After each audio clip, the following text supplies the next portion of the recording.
So ito na naman mga kabayan, may mga kumakalat na balita na naman dito sa social media. Ayan, flash report tayo. Makinig ang lahat, makinig ang lahat. This is it. Karma is real. This is it. Karma is real. Magtago na kayong mga banghag. Ang amo nyo sinugod ngayon sa ospital, sa San Miguel Hospital. Emergency. Sabi critical daw si BBM sa kondisyon niya. Sinugod po siya sa ospital sa San Miguel, Manila. Kawawa naman due to kidney failure. Di lang maibalita kasi tinatago pa. Pray for him na lang. Inyuhad jud sala taga-secure. Nako, ayun po yan sa post niya.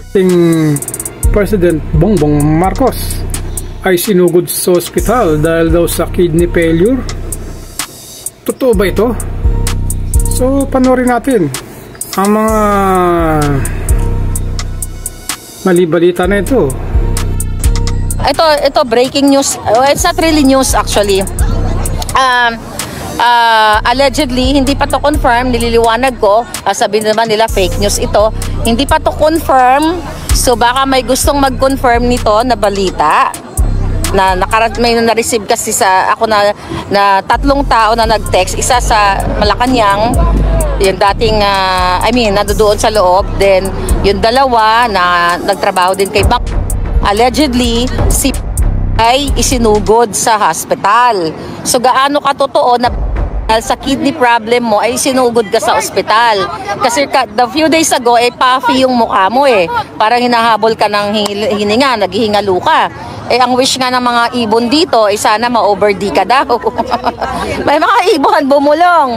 O diba? Ang wish nila. Diba? Palangga. Yayakapin ka daw niya. Diba nga? Andyan. Daming nanood sa'yo palangga. Tinalbugan mo ko Gusto mo ako sa pabo ng kalindog ko. Pero ang ganda ko dyan. So carry na rin. Paano tatanggal? O diba? Ang ganda ko dyan. O diba? Dapat may mga ganon. O lilipat na ako dyan. Anyway. So yun nga mga kababayan. Allegedly si ay isinugod na naman sa ospital. Hindi naman imposible yan. Kasi nga pag nag-a-addict ka, any moment pwede kang ma-over-D. Katulad nung mga nakaraan, ng mga pangyayari, diba? At sa mga kaibigan nila, and allegedly yung kanilang entourage dito ay na-over-D rin. So, pag mga ganong klaseng, ganong galawan na nag-a-addictus, talaga namang magkakaroon ka ng problem sa buhay mo.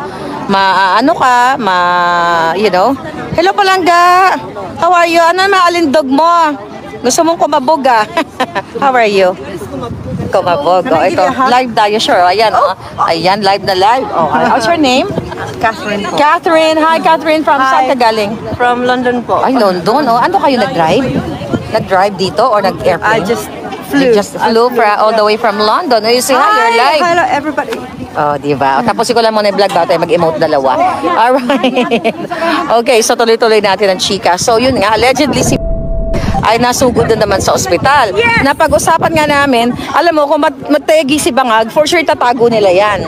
Let's say for example, kung mategi si Bangag, kunyari, bigla siyang di na makahinga, tapos for sure itatago nila yan, di ba? Baka saksakan ng forma. Para saksakan, tapos itatago nila, kunwari nasa bakasyon, dapat, yung mga puting ahas ko, please confirm kung saan ospital, kung nasugod ba siya, let me know. Pero again ang sinasabi ko dito sa inyo, may nakarating sa akin information, 3 tao, so totoo ba? Kasi sinungaling naman yung Malacanang, kailan ba nagsasabi ng totoo to? Di ba? Sino nandyan? Yung ibon sa taas. Yung ibon? I'm taller than her. Okay. O, diba? Diba? Dapat may ganyan ka sapatos. So anyway, mga kababayan, so tignan natin kung ano ang nangyari kay Bangag, kung siya ba ay buhay pa, baka nguwi-ngiwi. Ngiwi. Ang dami kasing, alam nyo, tignan nyo yung mga gumagawa ng katarantaduhan sa bayan, inaaratay na sila ngayon. Diba? Ang daming mga inaaratay ngayon. Kala nila maluloko nila tayo. Wala. YouTube. Kaya pala. Wala tayong filter today. Si Palangga may filter. Ang kapal ng lipstick ko doon. Paano kaya tatanggalin, madam? Hayaan mo na, pagbigyan mo na. Para magbuka ako dyan, retokada. Shout out na sa ating 120. Ay, 100. On TikTok yan? Yeah. Ano to? 100. Ang ganda ni madam. Di ba? Sila nagsabi niyan, wala tayong filter.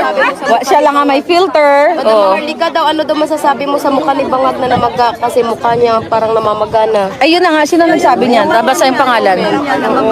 Ikaw lang sapat na. Ikaw lang, sapat na. I love you, my dear. Ayun na nga, dinadakta ko ngayon. Allegedly, na ospital.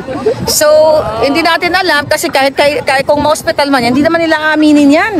Tignan mo si Satanas, nagpatusok ng kung ano-ano. Anong sabi niya? Nadapa siya sa pavement. Tapos may allergy ang gaga. Itinuslok naman ni Dr. A yung kanyang face lock. Saan ka? Paano paniniwalaan yan, right? Paano mo pa maniwalaan yan Palangga? So, sana hindi sana liwanagin, hindi sasabihin ng gobyerno ni Bangag kung na-hospital siya o hindi. Puro pagsisinungaling talaga lahat yan. Yung may mga nakakalam talaga ng totoong balita dyan. Kung totoo yan, dapat mapagamot agad ang ating President Bongbong Marcos para makarecover agad. Comment lang kayo sa inyong mga aksyon sa video nito kung totoo ang balita ni Maharlika, mga kababayan.